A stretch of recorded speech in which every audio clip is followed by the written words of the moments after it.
I think the Premier and I are really looking forward to taking some of your questions about anything in the budget, or indeed while you've got us, if you want to collar us about something else, please feel free to do so. Thank you.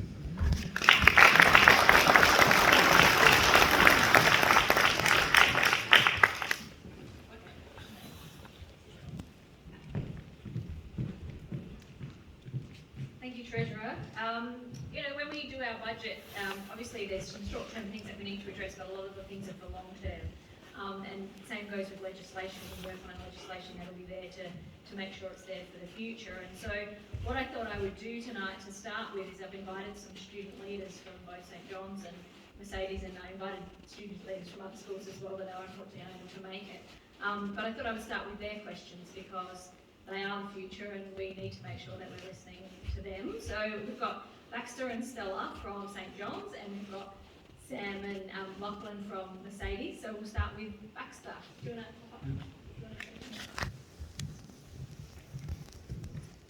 to So, following a recent trip to the APY lands, which Stella and I were lucky enough to be part of, is there any initiatives in the budget that accommodate to these Aboriginal and Indigenous communities? It's a good question. So I guess principally around housing. Part of the housing package is designed to support regional and remote communities, including the APY lands. It's actually an important point that you raise, because this is a matter of some contention between the Commonwealth Government and the state governments, because the Commonwealth has been progressively withdrawing the amount of housing funding they provide for the APY lands. But on top of housing, there is more money for policing, including accommodation for policing up on the APY lands. And then in terms of some of the health services, there is more funding generally for regional and rural health, and that also includes the APY lands as well.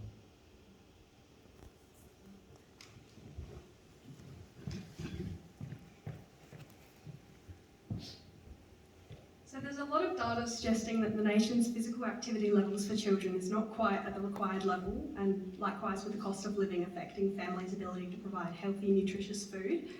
And so as students in schools, we see the platforms that schools can be for change in areas of physical wellbeing and nutrition and wellbeing, coupled with the rising mental health illnesses amounts, particularly in our age bracket. We were interested in what's in the budget that can support students that are affected by mental illness and also families struggling with supporting their children's wellbeing. Yeah, they're two really important questions. Thank you. So there's money in this budget aimed at those areas, but also there was some money in last year's budget, in our first budget, which was ostensibly our first budget about delivering on our election commitments.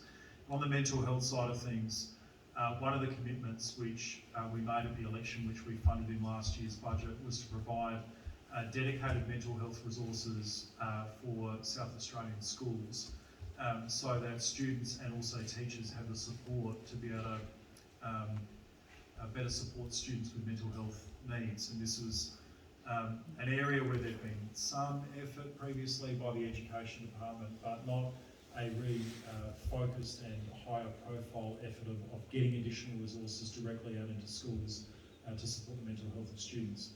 In this budget, in terms of nutrition and physical activity, we've tried to support parents in terms of cost of living by providing another year of a $100 discount on the materials and services charge for parents who've got kids in public school. That's per child.